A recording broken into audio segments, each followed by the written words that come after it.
Hi, I'm Coach Adam.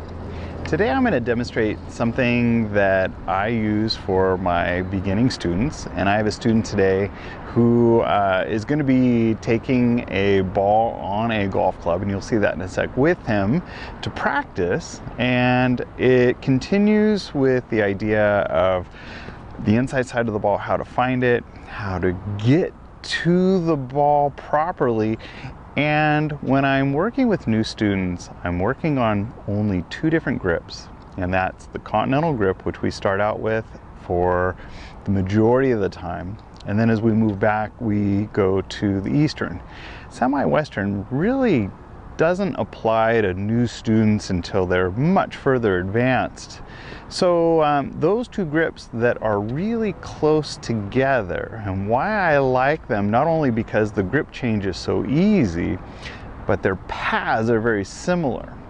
And I like to demonstrate to you how I use a tennis ball on a golf club to practice, to kind of learn to differentiate the two style of swing depending on the grip that you're in. All right, you can see the setup here. I have a ball, it's on the end of a golf club, and I'm using these cones to stand it up and hold it in place. And we're going to begin with the continental grip. And the thing that I stress with my students is that it's a compact swing.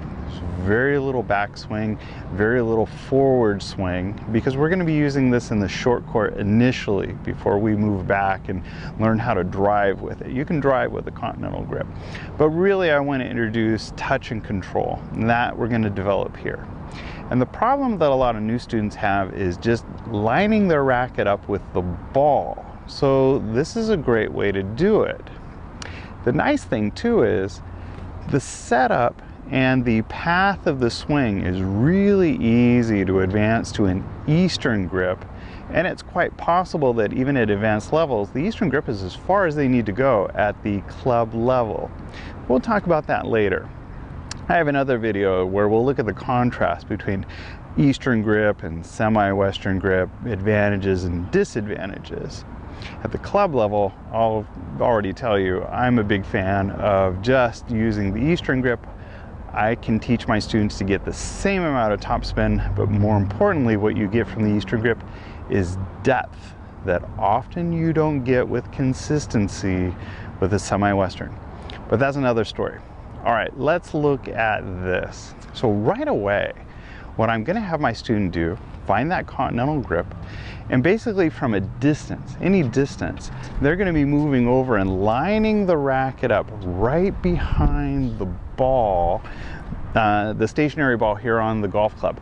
And they're going to be lining it directly up as if it were lined up in the path of the ball coming.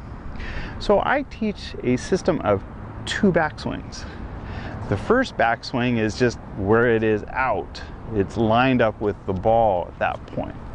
Let's look at it from another angle. So here I am again, and I'm moving towards the ball, and I'm getting used to stopping on my right foot, the same foot on the side of the racket. If it was on my backhand side, it'd be my left, but I'm stopping and I'm lined up perfectly with the ball. Let me turn it this way so you can see. I'm lined up perfectly with the ball if I'm going to strike it. So for the continental grip, what I really want my students doing is getting to the ball, being able to line up with the path of the ball, and we're going to call this the first backswing. The second backswing, back, the left leg goes forward, and the racket goes into the ball. And this is a practice point for my new students, is just to get to this point to line up, back and through. And if we were doing a full swing, back and through, we're only going halfway if we need to at all. Come right back into that ready position. Eventually we're going to advance onto the Eastern grip. In the Eastern grip, rather than the racket, so let's back up for a second. The continental grip lined up, went to the ball right behind it, back and then through. With the Eastern, very similar, except it's going to be my left hand at the path of the ball, my racket's back. And I'm about a head's length distance from the ball. That tells me not to get too close because I need that space to make contact with the racket. So my left hand goes out as if I'm reaching for it, racket's back, step in, there's my ball strike. I don't have to follow through, but the Eastern is a follow through. I'm gonna finish over my shoulder. I'm gonna finish on the opposite side. Let's look at that again. Continental, I'm lined up with the ball, back and through. Eastern, my hand lines up with the ball and I swing. I step and I swing with the left leg stepping. Here we go again. Continental, I line up, I'm lined up with the ball. It still hasn't reached me yet. Back and through. Eastern, my left hand is out. I'm lined up with the ball. Step and swing.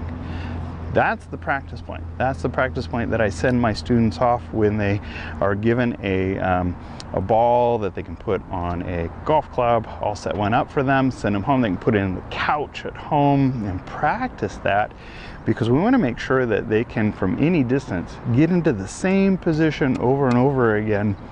Stop, get set. The ball is lined up in the sweet spot of the racket before they swing.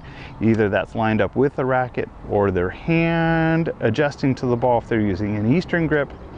And it's a great way to really accentuate that timing and loading the correct leg at the same time.